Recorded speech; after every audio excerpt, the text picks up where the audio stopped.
The Quiz on podcast is brought to you by the Flamingo Fund, supporting LGBTQ+ projects, organisations and initiatives. To find out more, head to flamingoscoffeehouse.co.uk/the Flamingo Fund. This episode of the Quiz on podcast was produced in association with Unmasked Neurodiversity Network, an incredible charity in Leeds aiming to provide unwavering support and guidance to individuals within the community.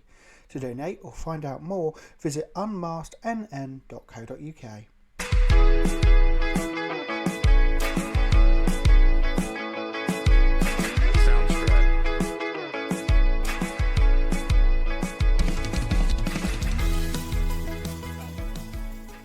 Hello and welcome back to the Quiz on podcast with me, Alex Mitchell. And me, Hollie Noble. Today we're joined by a fantastic guest, been on the circuit, a circuit legend, I'm going to say, because why not? Why not say that? Please welcome to the podcast, Eddie French. There's literally no one in this room who will contradict you. No. Despite you should be contradicted for that. But thank you. That's very kind. I appreciate it. Hey, I'm from Leeds, but I started gigging. Some of the first gigs I was ever doing were you were on and you were closing those gigs. Oh, fair enough. And then I was like, oh, this is what I should be doing. I was like, this is where we want to be. It's nice to be there. Yeah, I'm sure there's plenty of other comics who'll be saying that. Thank you so much for joining us. Oh, you're welcome. I'm very pleased to be here. It's very nice to be asked. I've got my own podcast, and I ask people to be on that all the time, and I've been asked to be on precisely one, I think. Until this one. So you've doubled my podcast presence. Well, there we go. Yeah. Yes. Aren't we great people? We are. Yeah. Yes. Okay. We have been great today. Yeah. We're just really great guys. Yeah. First question, always, when we have a guest on, is, and we've got to be careful how to phrase it for copyright, as we keep saying, what is the ideal drink for you to be having at this time? Ideal liquid this time. Yeah, we said favourite liquid previously. Favourite liquid, wow. We went, what's your favourite liquid? And someone went, I prefer plasma. Oh, you had a scientist on. Yeah, I know, Interesting. Ideal, but the drink it's usually Guinness. Guinness. I very rarely drink these days, but Guinness It doesn't have to Zero. be alcoholic. I know, but Guinness Zero is the good. most convincing of the non-alcoholic beers. Agreed. Are you a Guinness fan? Oh, yeah. Are I'm you? a lesbian. Yeah. Of course I am. I very rarely drink. I don't enjoy it massively. It has to have blackcurrant in though. Oh really? Okay. Oh wow. So I was at. That's very retro of you. That's a very old school way. That's like lager and lime, isn't My mum it? used to drink it when she was pregnant with me. So Oh right. that's where it came That from. you were getting that straight through the cord. Yeah. You were getting that umbilically. Nice. That's why I was £11.5 when I was born. You came out £11 Pulsing with iron. and smoking a cigarette. Yeah. My mum used to have blackcurrant, Guinness and blackcurrant with 2 scoops of creatine in it. There you go. Yeah. Monster baby. Booted your way I out. was a monster, baby. Honestly. I very Disgusting rarely thing. drink Guinness. I was drinking it yesterday because I went to the rugby because I'm an absolute lad. Right, yeah. Well, I was in London. It was the women's rugby. It was the women's rugby. So the Guinness had sold out. Well, so good, yeah, pretty So much. So, Guinness is off, I'm afraid. The whole table of lasses going, sorry. no, they have the self-serving thing. You know, where you put the plastic cup and it comes up through the bottom. Yes, Oh, how does yeah, that yeah. happen? I don't even like Guinness. I was buying it for that. Yeah. That is Yeah, incredible. it was it blew Really my mind. impressive, yeah. Seen those, yeah, because they sometimes have the ones where you just pour it any old way and then you stick it on a little plate And it does The electric shock one. Yeah, Oh, it but does that's cool though, isn't it? some sort of like a little earthquake for the Guinness to Yeah. fizz, not fizz, but release whatever it is, whatever gas it is. Yeah. My dad only ever drinks Guinness. That's his drink of choice. And I have this vivid... On his cornflakes. Yeah, he would if he could, right? Sure. And I have this really... The story starts dark, but trust me, it gets funny.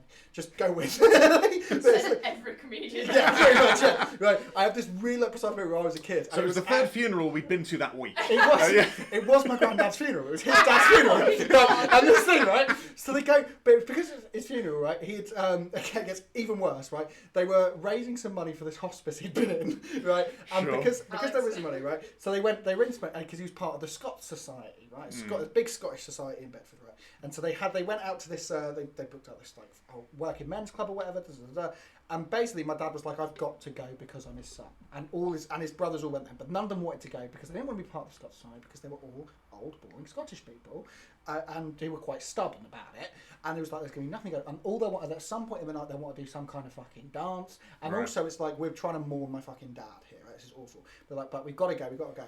And he said within 2 minutes he knew he'd stay the whole night because it was the first time he'd ever seen the Guinness electric plate. Oh right. But then it meant anyone coming in who'd been like, "Oh, wow, don't know how Gordon's going to be. You know, he could really be struggling." As soon as they walk through the door, he'd be like, "Come fucking see this." guys, you will not believe You're gonna it. fucking love this. I've just got this vivid memory of it. So we all grieve in our own way, even don't the we? kids, he was like, kids. You go, don't touch it. Come and see this. Try with a lemonade. Like, see what it does. It's doing nothing. Yeah, see what it does. It could do anything. Yeah, who knows? Just want to put different things on it all night. I suppose that is the next gen soda stream, isn't it? Yeah, Because it used to be like you get a soda stream and like, well, this has worked. What else is in the fridge? Milk. You know, Yeah. like that kind of thing. That kind of stuff. Everyone who has a station has always at least once tried soda streaming milk. I imagine that's the main reason my parents never got one. They're like, Yeah. we can't leave Eddie and a soda stream machine in the house alone together. Did you see the ones that look like penguins? Do you see these back? So they go for loads of money now because they're like seems like they're like very rare. The slushy thing. No, it's just a soda That stream was that's the shaped snowman, like a wasn't penguin. it? Mr. Frosty with his washing machine tummy. That's He's like a it. Teletubby Oh, God. snowman, and you scooped out various flavoured ice from his Alex gut. is too young for this. Yeah, sorry. It was basically like he'd like produced like an ice stoma. he just had a permanent open Oh, wound that's in his exactly gut. what it was. An open wound, Stoma. and then you'd scoop it out and you'd Jesus. squeeze like strawberry stuff on it. Yeah, again, this was all my knowledge from this is from the Argos catalogue. Jesus Because I was like, Christ. no, this will never be in my house. I think when I was a kid, the toys for Christmas. I'm assuming this is like a toy for Christmas thing. Yeah. Which was the idea that they were big sellers at Christmas, Yeah. right? Yeah. So when I was a kid, it was always but I got with like peak kids TV in the daytime, and they would just advertise anything that was. They could advertise anything in the breaks on kids TV shows. Yeah. So Oh, this yeah, is like this like pre the fast food ban, where they'd be like, "Have some ice cream, it's great." Yeah. Like, it's just like anything, and they can reach by. So it was all. Mine was the chocolate coin making factory. Do you remember these things where you get little squares of chocolate and you put it into the top of the machine, then you turn some dials and it would come out as a chocolate Is it coin. like the squashed penny machines that you used Yeah. to get? You put a penny in and then it gets squashed out into a weird shape. Yeah, but it did Like for an chocolate, oval. but it made the chocolate into a chocolate coin, and then you could put a pattern on it. Oh wow. I know, yeah, that was the big thing when I was. I mean, also it was just That anything. sailed past me, There's but there's I am a gonna be lot so many older of than those. you. There's So. gonna be so many of those in landfill because Yeah. they're all Oh, made yeah, of just yeah. the worst plastics. Oh, I imagine. Like- I imagine there is an iceberg made of Mr. No. Frosties with the open gut wound.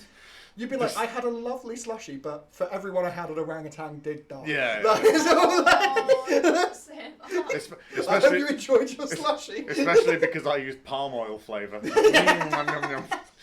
Just doubling The down on most that. delicious of all the oils. I'm gonna start. I'm gonna become a health influencer and be like, hey, what are you doing using avocado oil? Use palm oil. It's really cheap, idiots.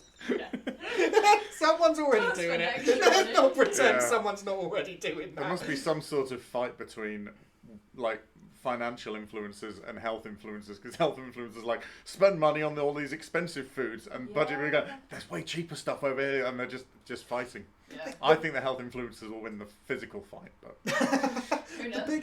The big environmental scandal I remember when I was a kid, other than the horse meat scandal, that was crazy. Oh, Was yeah. I was part of the I was like just getting into my teens when they started releasing the shampoo and body wash, which had like little bumpy bits in it. And they were like, because it releases this the thing. exfoliating Exfoliate. things. But Yeah. all it was just loads of microplastic. Yeah, It was just loads of plastic balls There in your were- shampoo for There were no places reason. like the Body Shop, which is the vegetarian version of Lush. They walked so Lush It is, could prance about the place, but places like that would have fucking like hate Lush. like- Sorry, just put that out now. I fucking hate Lush. I really like Lush products, but like the people. Last time I went into Lush, I walked out and I genuinely sneezed purple. And also, one of my friends. the most magical place on earth. Yeah, exactly. One of my friends was like, "Oh, I know what would be a good idea. We'll do like she likes arts and crafts. She's one of these maniacs, and she's like she's always, Oh, physically creative. I don't think so. I do all my creating up here in the mind. Thank you. But like, who does that Put for one fun? word in front of the other. It's You can keep your always- glitter. It's like, it's like, do you want to do some pottery painting? No, I don't actually. I But want to make the world a nicer place to look at. No, you can go fuck. But here's a snidey opinion I've got about reality telly. I've no idea you were so I've never cunty. been called out by a guest this hard. Oh, no, you're giving it like full drag queen level cuntiness of disregard for things that you also do. Yeah. No, I just yeah, it's true. I don't like the idea. Why, as friends, as adult friends, do we have to have a craft when we meet up? Why can't we just go and have a coffee? Why do we have to go? It's the same issue with bowling. Why are people going bowling? Yeah, that can fuck Why off. are adults going bowling? Well, yeah, I mean, bowling is essentially a sport, and therefore I'm opposed to it. So I agree with you on that. Bowling is I'm the not saying that I'm not a worst thing. hypocrite in this as well. No, bowling's But bollocks. this is how I get you on board with Like, it. as a date, bowling is like... We've talked about it on the Oh my pod. It's God, awful. yeah. It's just I mean, the worst. look, you've seen what I wear. I love a bowling shirt. I love a decorated yoke on a shirt. I love all of that. But you know, outside of the panelled You will not see me down the lanes. No, you will not. I'll be wearing those. I'll be wearing those next to someone painting a pot. Yes. Because I don't indulge in arts and crafts, but I admire those who do. So this is how I get you back on board. She decided to be a good idea. She went, oh, I've seen they're doing this at Lush. For like a £5, they're doing a bath bomb making class. Oh, yeah. Now, I'd not seen her in ages, and so I didn't feel like I could say, like, I don't want to fucking do that. So I was like, yeah, cool, I'll turn up to that. We turned up. It is clearly for children. And there is me and her, who are both mid-20s, stood there. So we, at this point, look like either chaperones or paedophiles. That's all we look like, and it's dreadful. And we're there, and they're bringing it around, and they're going, here's this soap to use, and you've got to put gloves on, right? But the gloves are all for kids. I've got big old hands, so these plastic gloves are just ripping through my hands. So I'm getting chemical burns at this point. Like, it's just, the whole thing is chaos. And then you make it at the end, you look around what everyone else has made, and you've gone, that 5-year-old looks 10 times better than mine. Like, How do you make a bad bath bomb? It's just a circle. I found a way. Yeah. I found a way. Just sort of when They the give you the two curvature pots- of two hands Well, pushed together 'cause makes what us. they did is they gave you like there's like sandy stuff, and you filled 2 plastic halves of like a ramekin, and then Oh, you yeah. push the halves together. So it's even in a ramekin. Yeah. I don't know if I'd underfilled them or overfilled them, but as soon as I put them together, they sort of just went and went wrong, and then all the colours mixed and looked awful, and it went brown because it was different colours. They give you like 4 different colours, and I was like, I'm putting them all in because why the fuck wouldn't I? Because I'm a child. I fit in perfectly, and I was like, but as soon as we put them together, it then just sort of went and all splurged together. And then I didn't twist it hard enough, so then as soon as I went, you had to go back later on to collect them. That's an even more embarrassing thing. When you have to go back an hour later and go, I'm here to collect the bath bomb I made with 25 5-year-olds. And yours Like, is in a sandwich bag. yeah, pretty much. Just Yeah. some dust in a Yeah, box. mine comes out, I get ready to get it, mine is in 2 halves, they're like, yeah, it didn't stick together. That's all right. Have 2 small baths. 2 That's bath okay. bombs. I used to really like Lush when I was younger, and I remember getting Of course this... you did. Yeah. That's so your And I vibe. remember, I can't anymore, but I remember getting this one specific bath bomb. I can't remember, it was like, it might have been like a Santa. Anyway, basically, it was like a period in your bath. Oh, Oh, God. You put it in, God. and it immediately just turned red, and you like sat in the bath, and you're like, And then just Santa's eyes just Burn- floating Burn around. in hell, Carrie White. yeah, literally. Jesus Christ. Because I briefly worked at a care home, and because God, my where's this my going? dear friend Nat is a sort of regional head of training for Lush, and she goes around. There's like 20 shops she's sort of in charge of, and she goes around the place training up.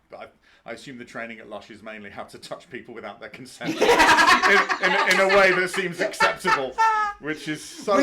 Within 10 seconds of them entering For the such store. a progressive company, it seems backward, but anyway, they seem to be getting away with it. But she said, we do care home visits, like packages, where a couple of people from Lush come over, and then they do like hand and upper arm treatments for the residents and stuff. And because a lot of them are, they're pretty old, and so there's like sort of warming soaps or cooling soaps and stuff like that. And so and so we just get them into one of the lounges, and they just keep filling the water up from the tap and stuff and all this kind of thing. And then they have little goodie bags and like little bits of this, that, and the other. The only problem is that they're like, and here are all the bath bombs. And like, there's 66 residents here, and there are 4 baths because they all have showers with seats. Yeah, Because a bath is like involves like a machine to lower you into it and then bring you back out and I stuff. Cannot imagine anything worse than slowly descending into a bright red bath. Yeah. Just slowly just like... And having worked in a nursing home, they do not get baths. No, they don't. No. And if they do, it's for like 10 seconds. Yeah, it's because they're terminally under. The only reason you'd get a bath is if it was some sort of medical bath, if it was some sort of solution for some sort of overall skin ailment and stuff. But no, it's because they were always just slightly understaffed enough that I didn't get. I was in charge of activities. I was in charge of arranging things. That's the best job at the care home. That is definitely. But at the care home. Oh, it's better than a care position. Yeah. Certainly, as far as I'm concerned, anyway. But yeah, it was very, very difficult because we were still operating under COVID restrictions. Oh God. Because this was fairly recent then. Yeah, this was like just after lockdown ended. Shit. Just after lockdown ended, and I was like, I've not really worked in 2 years. Yeah. So I was like, right, okay, go back to a day job. And I was like, and then it said, not a care position. And I thought, I'll be there organising, like, okay, so on Monday we'll get Rochelle in to sing popular hits from the 1940s. Most of these people were like born in the 1940s. They were not, very few of them remember the war, but they're still going up, pack up your troubles in your old kit bag. It's ridiculous, isn't it? Yeah, it is. Because I'm like, my grandmother was a nurse during the Coventry Blitz. She was 19, and she's been dead for ages, and would be like well over 100 now. And so all of these women go, I'm 72, you know. I go, so's my mum. What the fuck are you doing in it? I know people. Some people aren't as fortunate as others. Some people carry on forever, some people don't, and stuff like that. But it's just like, why are we giving these people war shit? They should be playing them like Beatles records and stuff. This is what they listened to when they were young. What do you reckon it'll be in like 50 years? My neck, my back, my pussy, and my crack. Yeah, and I'll be singing along. And that'll be all the things that hurt today. Yeah. These are all the things that I have had amputated. Pussy and my crack. No, I've had my neck amputated. Yeah. And back, all of this is crazy. I have got no central nervous system. So why would I need a pussy or a crack? Can't feel shit anyway. Take the whole lot. Take it all. Take it all. Just put me in a jar at this point. Rain in a jar time, lads. Googly eyes on the front, obviously. Yeah. And the second question. Oh my God. This always happens with me. I'm so sorry. It happens with every guest. Oh, okay. We are terrible. As long as I'm not dragging the average down. Yeah. And we must get through this quickly because then we've got a very important thing coming up. Oh yeah. How do you think Wally identifies sexually? Wally. I mean, because I've heard a lot of your episodes, and they've all been like organic characters, and this is the first robotic one. I mean, living. Maybe you've done some of the Toy Story ones. They're technically toys, but they're also like they've got souls. They're gender coded and stuff. Whereas Wally, I mean, Wally's definitely gender coded. Because of What I Eva. find hilarious is that you're trying to say that what we do here is normally a normal thing, and it's outrageous. No. To say Wally. I can't believe I came on the Wally, podcast and they said Wally. I mean, I thought when you first meet him, he's sort of pottering about like an Alan Bennett character. He's just like, I'd better just put this plant here. I'll just put that over there. Oh no, that bit of rubbish should go there. I'll move it there. And he's just sort of pottering about like he's in sort of like a frayed suit that's seen better days. He's a lost little old man. And so I sort of, at that point, you sort of go, well, he's a very old man, so he's probably a no longer interested heterosexual. Like in the back in my day. Oh no! Back in my day, I did turn a few of the lady robots' heads. Don't you mind that? But no, I don't. Oh no, not interested in that anymore. You know, he's that kind of thing. Yeah. It's like oh no, honestly, oh no, don't be ridiculous. I mean, you see the television. Some of these girls these days, I wouldn't know where to look if I met them. You know, he's got that kind of vibe, which is why he's so bowled over when Eva when the sleek, shiny, super feminine robot without legs arrives. Floats in. Floats down like an angel from heaven. So Yeah. that's why he's sort of slightly blown away, and I don't know. So either he might be kidding himself though. He might be going, well, if I just accept that I'm no longer a sexual being, then this will be easier being alone. But now I've encountered someone, maybe I am. I don't know. Wow, But that's the most in-depth answer we've ever had to that question. But I think the general sort of urge to potter about suggests an older straight man who lives by himself. General pottering. That kind of thing. Yeah, he gives off retired. Retired, but never made. And not really sure what to do with himself. Worked too hard, so never got into any hobbies, crafting, for example. Never got into any of that. Just worked and worked and worked, and then by the time you get to retirement, you go, well, what was it all for? Yeah. All the humans are gone, and my boxes keep falling over, so I just have to keep on repiling them every so often. Keep falling over. Yeah. No, not my boxes. Yeah, well, that's all he's got, So that's what I think. Okay, great answer. I like that. Our heart goes out to Wooly. The whole thing's a heartstring tug. That whole movie from beginning to end. And then there's a bit about don't get lazy and fat. I'm like, I'm already watching your kids. I'm already lazy and fat. It's like I can't express it. It's 2 p.m. on a Sunday. Something has happened that has never happened before to us. What's happened? We've had a message on our Instagram. Holy shit! Well, that's happened before, but this. We've had many. This one's broadcast. Someone, for some reason, has asked us for advice. Okay. And you feel like this is the best time to bring it up with Eddie as guest? Yes. Ooh, well, wow. they said an appropriate guest, and I Eddie has just spilt water all over I his did, own yeah, leg. yeah. I did, yeah. Over a bottle of water. We think you're the best one to give advice, and Eddie just immediately took And water everywhere. I've missed my own mouth, which is in the same place it's been for over 40 years. That's not been amputated yet. No Not back, yet. no neck. Got a mouth I still. poured it into my mouth and it's come out of my open neck hole. Yeah. I don't know why I've read. Just like Mr. Frosty. I'm so sorry. We'll get to this. It's okay, don't worry. Just someone's feelings at risk. Yeah, no. I don't know. I don't know how you're gonna deal with this, but I just thought that you would probably be the best. Fine. So, right, you've not read this. No. Okay, so. Oh God, no. I hate the public. No, I'm joking. They might hate you after this. Please come to his torture. Yeah, please. That's why I hate them. I'm just going to read out what they've said, right? Please. And then we'll have a little discussion. It might lead into your topic as well. Oh. That's why I kind of picked it. Oh, okay. So, hi guys. I'm hoping you can give me some advice. Start so strong with the advice. That's yeah. Wow, great. I'm not a comedian, but a big fan of comedy, and have started speaking to a queer comedian. Oh dear. The issue is I am not yet out, and this is the first time exploring my sexuality. God, first time exploring sexuality. Okay. Right. They have come on pretty heavy. Oh my God. Okay. They have come on pretty heavy, and we met on a night out. I want to know if you'd ask an appropriate guest on the podcast if it's wise to date a queer comedian and exploring my sexuality this way. Thank you, and we'll take any advice you have. I mean, so they've met a queer comedian they've on met night a out, queer comedian, but and they're not out. They're not out. What I love most about this story. Does the comedian know that this person is queer, or are they just not out This at is all? the information. Right. Okay. Fine. What I would say is, and what I love about this piece of advice is the insistent on the I've met a queer comedian, and yet there is no point. There's no need for them to be a comedian. Like that doesn't need to be brought I up. guess because I think that's massively important. I would Do say yeah. Okay. Don't date a comedian. yeah. Oh, okay. That's it, queer or otherwise. No, it's a bad idea. I agree. That's You're in a happy relationship, right? I'm in a blissful relationship, yes. She's yeah. not. I think we would all collectively say that we wouldn't. Well, you did. I have dated a comedian. Well, let's get to the queer. I've dated comedians as well, and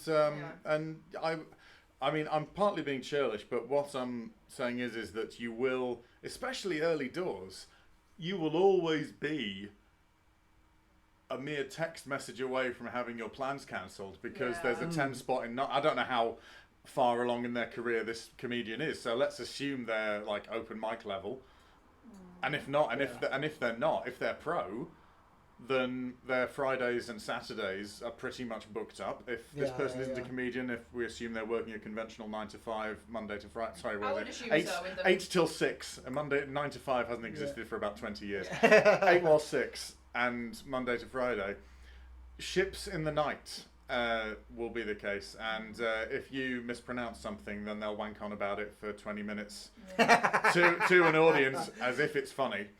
You know, so that's just the comedian perspective, and then I suppose the other half of the question is about whether you should sort of, I mean, If they make you feel comfortable enough, yeah, then that means it's a good thing. if You know what I mean? Like if the comedian aspect was brought up because they're worried that will turn into some material. Oh, I've got a story about I was someone's first time yeah, queerly. I think that's the right word. I was someone's first time after them coming out, and then there could be a worry that that person is going to make jokes about it or do a routine about it, and that's going to be hurtful. I would say that this queer comedian knows what it's like to be queer and closeted, probably, and so should have some level of humour. But then comedians can become inhuman. Inhumane in their scouring everything for jokes. It's like with getting into any relationship, it's trust, isn't it? Right. So if they make you feel comfortable enough to be who you want to be around them, that's only a good thing. And if you trust them enough, or if you want to try and build that trust, then go for it. There is a certain level of nothing ventured, nothing gained. But also, you should be able to feel out the vibes, whether, like you say, whether you feel that's a safe or comfortable thing to do. I want to know who the comedian is because then we Obviously, really yeah. We're assuming that queer comedian, no. Yeah. That one, sure. Hey, we got listeners all over the world. It could be anyone. That's true. Yeah, that's true. That's true. Yeah. We just assume it's one of our friends. I mean, case, no. If it's someone we know, don't do it. There's an X-Men comic storyline called Days of Future Past, which is an alternate timeline thing, and there's a very famous cover where there's two X-Men on the front looking like they're backed into a corner down an alley, and on the back there's a huge poster. And it's got wanted, and it's got the faces of so many of the X-Men, and all of them are like marked out, like deceased, missing, deceased, and stuff like that, because they've just wiped out all of the mutants. And I just had that image, just with all of the queer comedians that they shouldn't date. It's just like, don't date, all over them. Just mugshots. Yeah. In any industry, there's bad people. That was for precisely one of your listeners. Sorry. Yeah. I think it was for Kate McKay. She loves the X-Men as much as I do. More so, I think. That's great. Yep. Well, that's cleared that up, I think. And it leads on to the topic, all right, doesn't it? Yeah, absolutely. Authenticity. Yes. Yeah. Authenticity. When we're saying authenticity, when you came to us with this topic, yes, are you talking authenticity in terms of how you go about your daily life, or are you talking specifically about it as a comedian on stage, as a performer? I think those things are the same. I think you can't live an authentic life and be inauthentic in your creative work. Be this some shit pottery you hate, or Stop bringing up the pottery. I just really don't want that story edited out, so I'll keep on referring back to any bit I think is What, good. the fact I don't enjoy pottery? No, but the thing is that if you're going to make a pot that is worth Every analogy is going to be pottery based. Yeah, well, let's continue with it for the now. But yeah, for the rest of the fucking episode. If you paint a pot the way you want to do it, the way that you go, well, look, I can't make the effect the way I want it to. The only way I'll do it is to get better, and I'm going to make the thing that I want. I'm going to make the pot I want to see in the world. Yeah. Instead of going, what's everyone else doing? Oh, that person's doing stripes. Right. Three sets of stripes. Okay, right, I'm going to do stripes. That's the blue's popular, and then you're going to go, well, that fades into the background, is utterly insignificant and not in the least bit satisfactory. I'd rather see something that is essentially, like the quality is ropey, but the intent is pure. I like punk rock music. Punk All rock of my is school reports. but punk rock. Someone once said punk rock is good music made by bad musicians, and and that isn't even true. But what No. it says about punk is true. Is that you just try to make the thing you want to have in the world instead of going what is going to. Because the thing is, if you try and make a song that is a hit that you don't like, it's not going to be a hit anyway. The chances are so minuscule that all you're left with is a failed hit that you don't even like. Yeah. Whereas if you write a song that you go, oh shit, this is the sort of thing I'd want to hear on the radio or, you know, in a movie or whatever, then, and even if no one ever listens to it, you go, no, but I still like it. It's a thing that I like. Yeah. And so, and in comedy, that's where you see the same tedious topics. Because the thing is, there's no such thing as a hack subject, but sometimes you hear a subject so often, you just go, oh, God. Yeah. You know. A joke that looks like it's come straight from Twitter.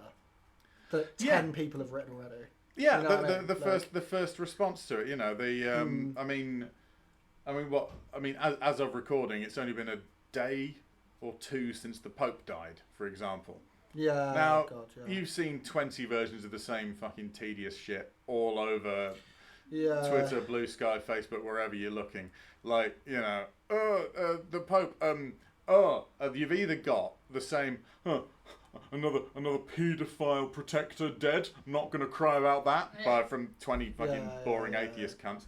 A number of times you see people go, oh, see the Pope's dead, finally my chance. Yeah, great, God. yeah, you are a cardinal, aren't you? What's the thing I've seen this year? Oh, loads of people saying how they think to decide the next Pope it should be done like RuPaul's Drag Race.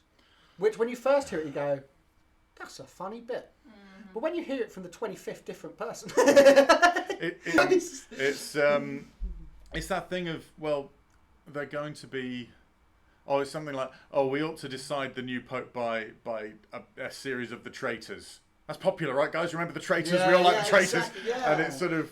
it's like, I'm just like, I think that's what it is. There's a sort of... There's a thing of comedians sort of... And I can see why they do it, but they either try and be your best mate in the pub. Yeah. Or that's a popular thing. Like someone like Billy Connolly was like the sort of founder of that. Like he was just like telling mad stories, and you go, oh, we could be sat around a table in a snug, and he'd be telling these stories the same way, and it's amazing. Time, Oh, we can do it in a theatre, or we can do it in a stadium, and all that kind of thing. And it's like, and Billy Connolly is an utterly unique voice. Yeah, there's one no one oft imitated. Yeah. But utterly unique, and that's the thing. Whenever you've got anything, and you know, and then different bit, come along, and that's why there's a lot of people who try to do crowd work like Paul Smith because they saw it all over social media, so much, and people just go, oh, that's what people want out of. Because sometimes people go, oh, well, if that's all it takes, I can mug off a stranger because they've got a shirt on. I can do that. It's like, it's not entirely all he's doing. It feels like it sometimes, but it's not. What you say to any new creative is you always go, well, find your own voice.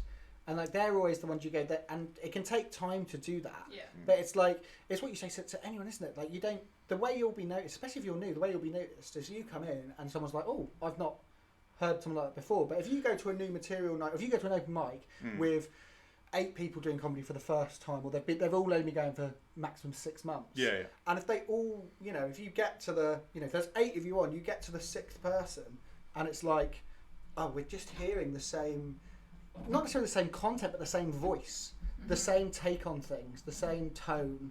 It's like, actually, you just want to hear something a little bit different.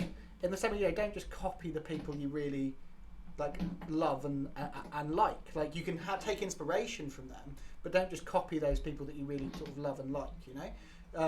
Because you see that at different points as well. Like the number of people at the minute trying to be Sam Campbell.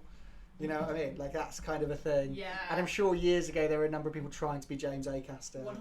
People trying to be Joe Lycett. People will tell you if they saw me in my first 6 months, it was everyone was like, "So, you found a Stuart Lee, Eddie?" Yeah, I am actually. Yeah, couldn't tell. Yeah. Yeah. I mean, it's always. But I'm not him, and I love the fact that he exists, and I find his work very inspirational. But that's mainly because I realise the thing I like the most about his work is that he's doing the stand-up he thinks should exist. Yeah. And the stuff he wants to do. Yeah, exactly. And that's the lesson you're supposed to learn. It takes ages. Some people never learn it, but you see, there were people trying to be like Michael McIntyre. And it's like, well, you don't have enough room to skip about the place in most open mic night stages. They're very small, and you're not as quick for. And also, you blink. Yeah. McIntyre never blinks. He carries on with the. He never, at no point does he sort of go, it's a bit weird what I'm doing, isn't it? Eh? And then jump back into it. If he does that, he's toast. If Tony Law breaks, from his character, his stage persona, if he breaks from that, he's toast. It's all of that kind of thing. You can't do all that, and then so it's. I think that's the problem I have is when I see someone at any level going, you're doing that because you think that's what the audience wants to hear. Yeah. You should know better than the audience. You're a comedian. The comedian and the audience are not the same thing. There are some people who really want to have that feeling that the audience could approach you, that they don't. I think people are worried that, this audience thinks I'm better. They think that I think I'm better than them because I'm on a stage. It's like, no, you've just got a thing, and you've got to make the thing that you're presenting to them worthwhile. Yeah. And if it's, some people like comfort comedy. They like the same shit. They like people saying the same thing that they agree with or stuff like that. And there's no real problem with that, unless that person saying it doesn't really care, isn't really interested. I'd rather have them. When someone gets on and they start talking about a reality TV show that I've not seen, I can tell if they like it, or if they're just talking about it because they go, loads of people know about this. Yeah. And they're literally trending. They're just doing trending topics, and I think it's a real shame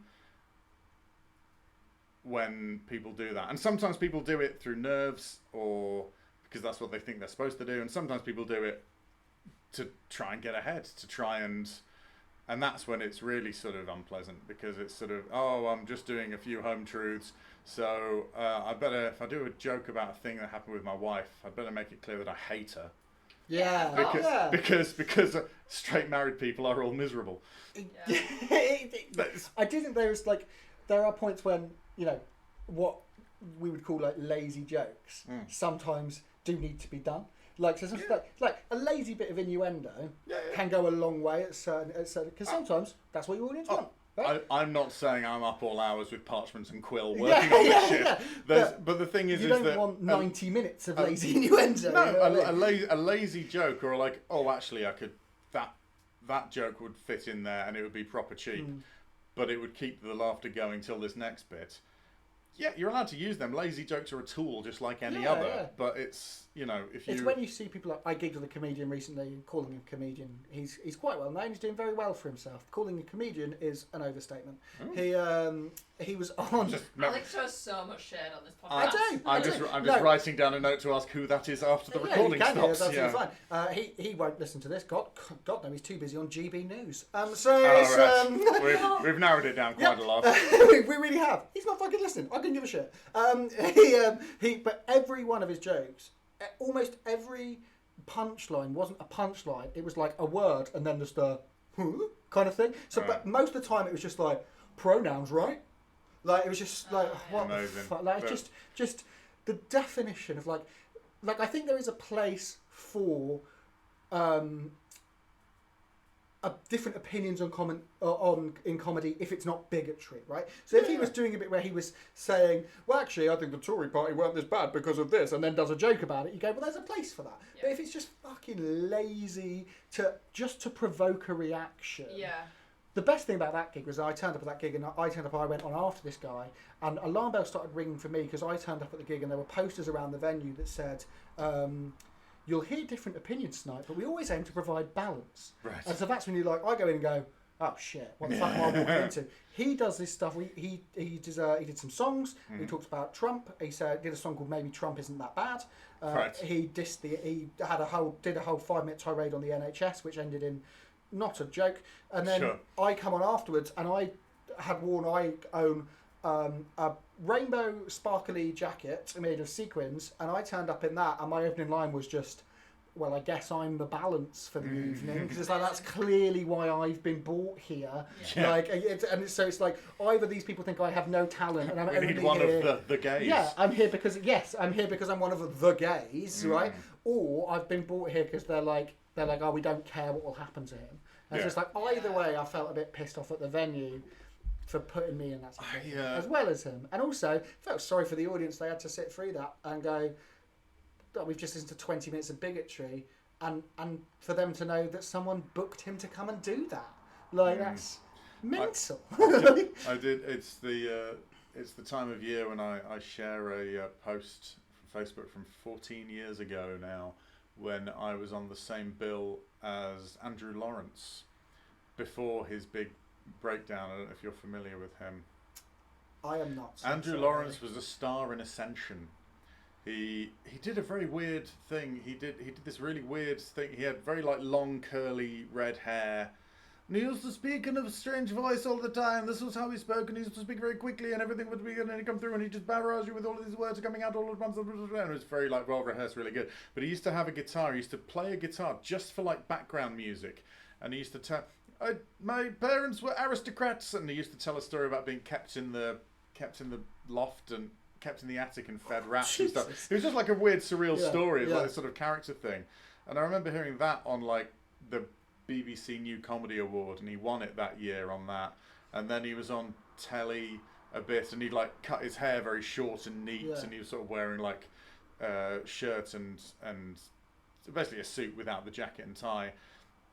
And he was doing sort of a lot more observational stuff and a lot less weird stuff. And then one day he just snapped and just started writing on Facebook, I'm sick of all of these panel shows where they've just got they've got a queer, or they've got a lefty, and they've got women pretending to be comedians and stuff like this. Christ. And I was friends with him on Facebook. I saw this thing and I thought, it's a bit rum. I've only met him a couple of times, and he was very friendly and nice. He wasn't weird, but he really felt like he was owed a massive telly career. He had four series of his own series on Radio 4. He was a BBC comedian by every metric, and he was railing against how he couldn't get on the panel shows and all this kind of stuff. And someone said, I think when he says women pretending to be comedians, they'd always, instead of having a female comedian, often they'd have a TV presenter, a Claudia Winkleman type person, not a stand-up, but an entertaining woman. And then he come back and then he can't be funny. And then he literally went, no, I mean, and then named several women comedians, and he absolutely shot it. He shot through completely, and. But again, I think it comes back to this idea of authenticity. Is that wasn't him saying necessarily what he wanted to say. That was it's clickbait, early clickbait, isn't it? It's just sort of. I think he was always. I don't think he was ever a sort of a right-on lefty, but none of his material was political. Yeah. It was all observational stuff about things that people annoyed him. But by being controversial, he had a really long bit about having a flatmate from Birmingham who he'd constantly try to get to say the words Monster Munch. And it was this conversation he was having. It was I'm just going to the shops. Do you want anything? Oh, just a Kit Kat chunk. No, are you sure you wouldn't like anything slightly more savoury? And he's just trying to goad him into saying Monster Munch, And that was it. And this was a 5-minute bit, and it was really funny, and he did it really well. And it was it's sort of one of those agonising. Yeah. Oh, it's about to happen, but it was great. Yeah. It was really, really skilled, really, really good. And then just decided that he wasn't getting a career on telly that he deserved because of this. And now his stuff he was on the first I've been cancelled, the left don't like it, and this was back in the days of UKIP. This was before Reform and stuff. He's I don't support UKIP, but I get why people do because they're sick of all the woke wasn't a word in those days either, but and it just seemed like a massively he sort of threw it down the toilet. But and then everything I've seen him do since, on Comedy Unleashed or any of those kind of things, it's you'd rather be doing a funny bit about an ex-flatmate with a strong accent than you would railing against the state of political correctness. But you feel like you have to do that. Yeah, but now people don't. People aren't going to turn up to see cancelled Andrew Lawrence to hear him talk about my neighbour's cat keeps on coming into my garden. You know, doing like McIntyre style everyday irritations. So, so that's the. And if he'd always just carried on doing the weird shit, might have got away then he might have been fine. He might have been a small C conservative comedian who never mentioned politics on stage, you know, and have been having a nice life. But I can't say because I don't know him very well. But but it's an interesting, isn't it? It's an interesting. I mean, the whole concept of trying to have an original voice, but balancing that with having a following and having something to say. There are people want stuff that isn't the same. People get given the stuff. It's like, I can't name anything that would be on the radio right now because I don't listen to it because I don't like other people deciding what I listen to, and I never have. As soon as I found music that wasn't available on the radio, I started looking at it, and you know, that was 30 years ago. And so there's always going to be people and things, creatives, that are making the stuff they want to see. Right, you know the sitcom Spaced? Yeah. Sitcom Spaced, it was in the late 90s, Simon Pegg and Jessica Hines Stevenson, as she was then before she got married. And they said, what we're going to do is we're going to write the sitcom for us. And they realised that instead of going broad, you go narrow. So it's full of pop culture references. There are whole scenes like parodying like One Flew Over the Cuckoo's Nest and stuff like that. Yeah. One of the characters, Daisy, goes to work in a kitchen, and it's like One Flew Over the Cuckoo's Nest, but in a kitchen. And they were like, because that's the way we talk about stuff. We say, oh my God, I've started this new job. It's like One Flew Over the Cuckoo's Nest. Yeah. Instead of a character saying that, they showed it. Let's just make and they're like, we're just going to show it. And there'd be bits, there'd be arguments about Star Wars in it, long before Big Bang Theory ever started putting that kind of shit out there. And they said, the thing is, what we're doing is we're writing jokes for ourselves. And you'll be very, very surprised to find out how many other people go, I've wanted jokes like this for a very long time. Yeah, that's interesting. Yeah. Because, they'll say something like, that. There's a line in it that you can tell a Spaced fan, because if someone talks about Babylon 5, they go, Babylon 5's a big pile of shit. It's just a line of dialogue from it. And there's people who like Babylon 5 who will say that because to show that they're a Spaced fan and stuff like that. And that kind of attitude, it's a punk rock thing. It's all punk rock. It's a DIY thing, and that's what excites me about it. When someone turns up to, I'm always excited when someone turns up to an open mic night with a suitcase, because I'm like, it is a good sign. Because I'm like, whatever happens now, I'm not going to predict it, and it's not going to be a white guy talking about wanking. Yeah. So I'm all for it. Please lay it on me. And even if it turns out to be something I think is bollocks, I'll be delighted anyway. Yeah. It's fine. It doesn't matter whether I think it's bollocks. I'm like, I've not seen that before. I'm happy. I just want something different. Yeah. Exactly. And it's not different for different sake, but because in order to put together a suitcase full of mad shit from the pound shop or whatever, and put together your props, you've stuck to it, because at any point you could have gone, fuck am I doing? and just stopped at any point. At any point you could pull the cord and just go, no, I'm out of this. But to actually go, right, got all that packed up, okay, better get the train. It's like, clearly they think there's something in here, so look a bit harder, you might find it. And I think that's to bring it back to queers, because they fucking love that, don't they? Yeah. So finding out you're queer when you've always been like sort of queer positive, but finding out you're queer quite late into your 30s, you do go, a lot of this behaviour is quite self-indulgent, everyone, can we keep it down? And it's just a little bit like, it's like, if that's all you've ever known, but it's that kind of thing. But to bring it back to that, it's like, you don't, like, I have a joke about about winning 2024's lowest effort non-binary award. And it's like, I sort of also feel that, and there's a big bit about how people are sort of questioning, go, are you though? Because come on. And it's like, yes, no, I definitely am, but I don't owe you androgyny, which is just as well, because I find it very difficult to pull that off. I'm not built drodge, I'm afraid, but that's, and so it's just like I did a gig in Hornsey. There's a by the sea for Agraman, wonderful promoter. You'll see him in, I think he's in Jason Manford's book, Alan Carr's book. He's been around. Yeah. Did the Buzz Club in Manchester, started in like the 90s and stuff.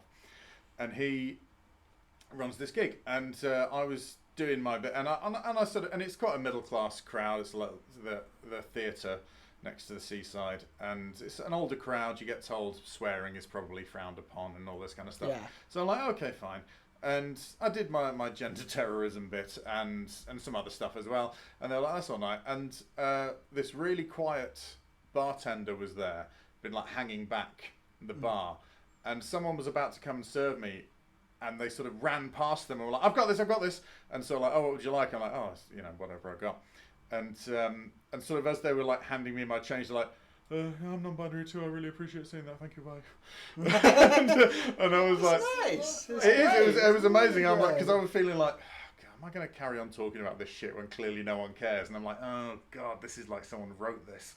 Yeah. So I'm like, there's always an audience out there. Yeah, and so it was, just this person in a very ignored seaside town on the Yorkshire coast. Yeah, it's like my closest beach, Hornsey. Oh, is it? Yeah. I mean, so you'll be able to attest.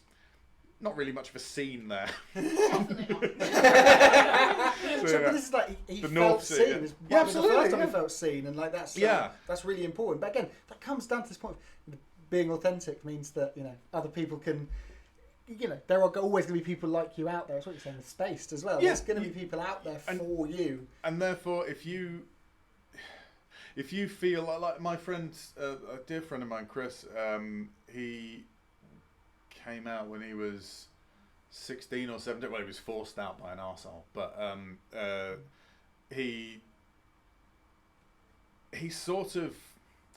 he has had a very odd struggle with his own sexuality.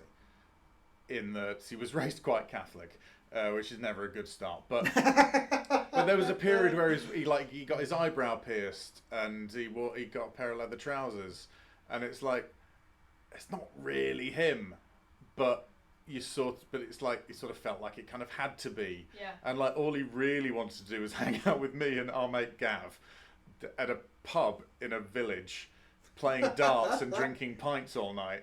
And he's like, and then occasionally he'd be like, oh, I never meet anyone. I'm like, yeah, that's because you sat here with us. Like, we'll go out. And the thing, we went to Blades, where a load of lesbians complimented me on my dreadlocks. This was a long time ago. Yeah. This was before cultural appropriation.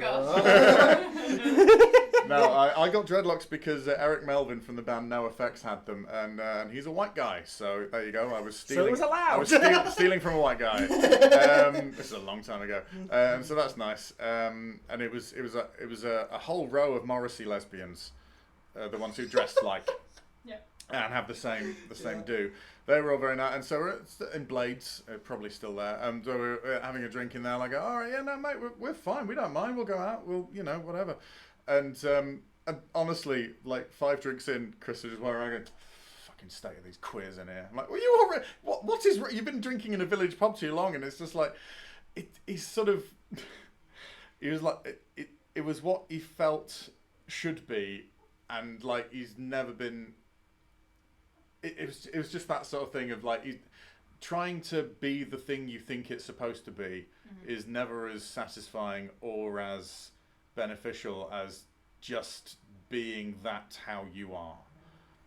Yeah. And that goes for everything. And I know you're both looking at me like, yeah. But the thing is, not enough people say it out loud, and not enough people hear it properly. Yeah. It's like, it is fine. So again, to go back to the person on the phone, our caller, back to our Instagram caller. If you're still listening, and God knows why you would be, but if you are, it's just been me talking a lot. The edit on this is going to be an arsehole. But just like, you will know if it feels right or wrong. Yeah. And if it feels wrong at the moment, it might feel right eventually, but it won't be right until it feels right. Yeah. So don't worry about that. I don't know how old you are, but you do have the rest of your life to work this out. Yeah. It's okay. It's quite a lot of time. You're always working on it. There will come a point when it feels right and it feels comfortable and you feel happy enough. And that's when the... I think Ian McKellen is staying with us until he achieves peak gay, and then he'll turn into a beam of light and just fly into the sky.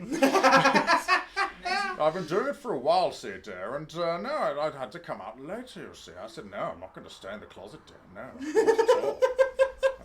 No, I had to. I did this on the radio, you see. It was probably, Article 20, whatever it was, yeah. And so he's just been working on it ever since, so yeah, it's good. And I think... it's the perfect place to end is with a guest appearance from Ian McKellen.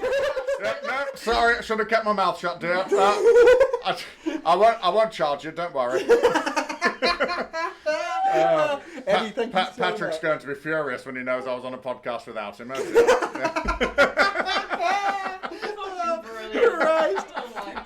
Eddie, thank you so much for coming on. You're welcome. I hasten the fact that I have to say, I do feel we have to end because you've been holding your mic for a good 25 minutes. Yeah. The mic all right. collapsed. That's Eddie's been okay. on it for a while. Where can people find you online, Eddie? At Eddie the French on Instagram and Blue Sky. If you like 90s Californian punk rock, Punk Rock Elite is a podcast I do with Red Redmond, the first openly non-binary comedian in the UK ever. There's every so often I release an episode of Pick Scraped, my one-person sketch show. I've nearly got enough for episode 6, so you can find that as well. Discount Comedy Checkout is the improv group I'm in. So any goodwill I've built up's just been dashed to the rocks. Finding out I do improv, and yeah, that's about it. It's Wonderful. It is a great improv. It really is. It really is.